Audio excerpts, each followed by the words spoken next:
Hi and welcome to this video.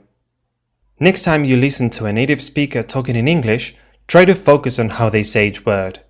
I'm sure you won't hear them say each word separately, like a robot would do.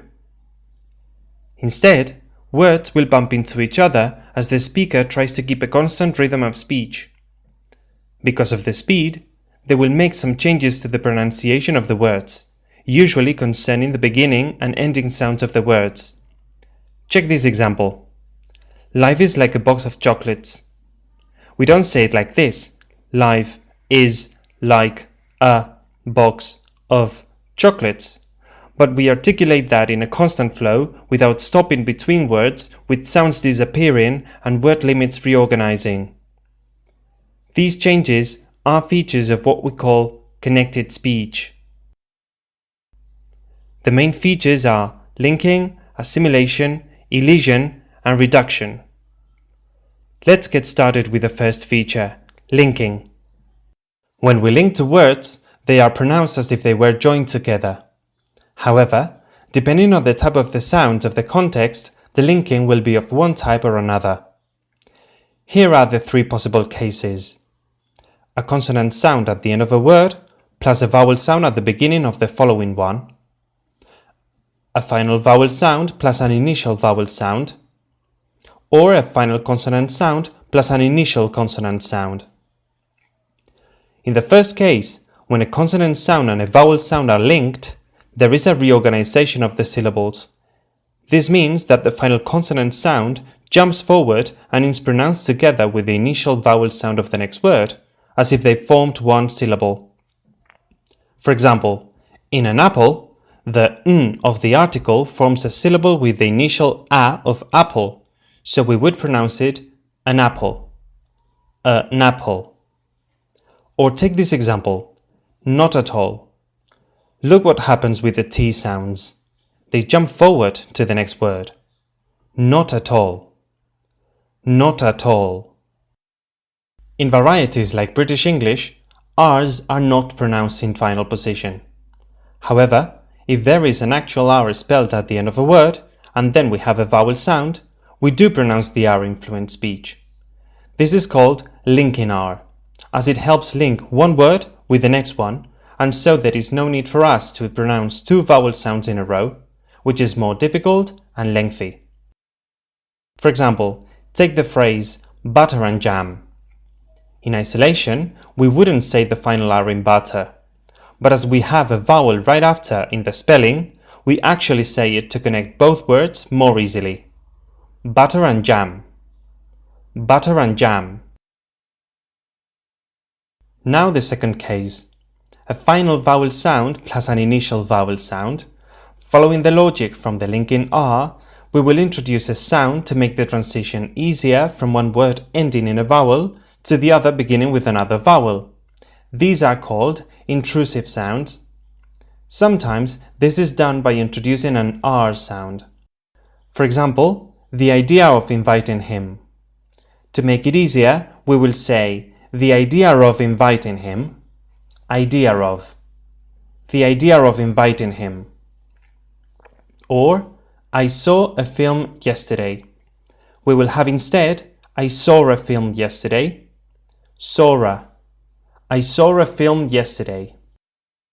The difference between a linking R and this intrusive R is that there was an actual R in the spelling in the first case, while there is none here.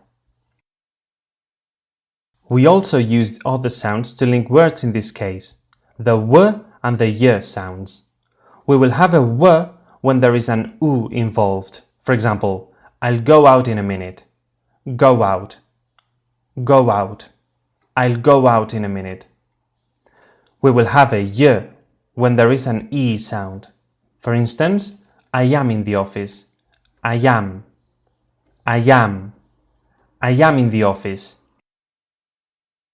The third case happens when we have a final consonant sound and an initial consonant sound. Here, they have to be the same sound. They are pronounced like a long consonant sound. It sounds as if the first consonant sound was not released, but the second one was. Look at the examples. Nice summer. Nice summer. Nice summer. Some money. Some money. Some money. The second feature we will cover is assimilation. Assimilation happens when a consonant sound at the beginning or end of a word is influenced and transformed by another sound next to it.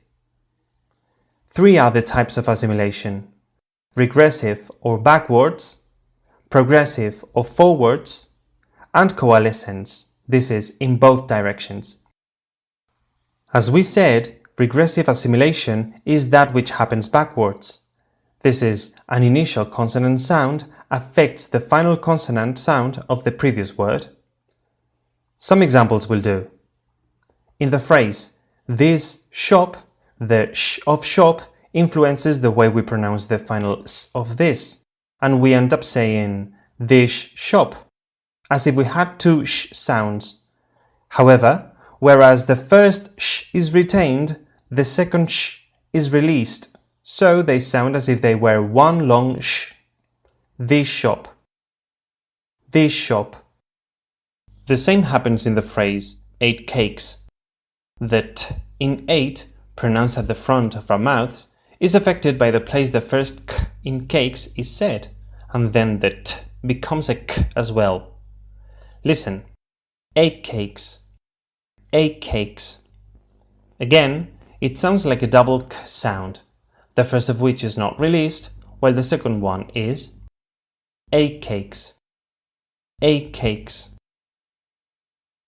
One more example. 10 pence. Here something different happens. We don't end up having the same sound in each word, but different ones. In 10 pence, the p sound in pence, which is pronounced by getting our lips together, influences the way we say the n sound of 10, and this becomes an also pronounced by getting our lips together. So we have 10 pence, not 10 pence, but 10 pence. 10 pence.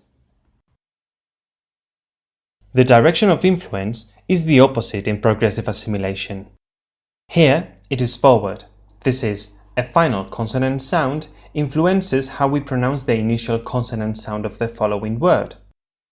This usually happens with the plural and the regular past endings. For example, when we say dogs. Because the final g in dog is a voiced sound, this is, our vocal cords vibrate, the plural s ends up vibrating as well, becoming a z sound. Dogs. Dogs. Or take the case of kissed.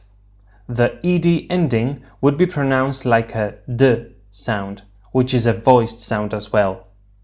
However, as the final sound of the verb kiss is a s and voiced, this means our vocal cords don't vibrate, the regular past ending doesn't vibrate anymore. So we have kissed. Kissed. The third type of assimilation is a special one, called coalescence, where there is assimilation in both directions. This is, each consonant sound influences each other and a new sound is created with features of both. It usually happens when we have any of these sounds you can see on the screen, followed by a y sound, creating one of these four palatal sounds: sh, j, ch, and j. Let's clear this out with some examples again. In fluent speech, sequences like did you, this year, or won't you would be said did you, this year, and won't you. Did you, this year, and won't you.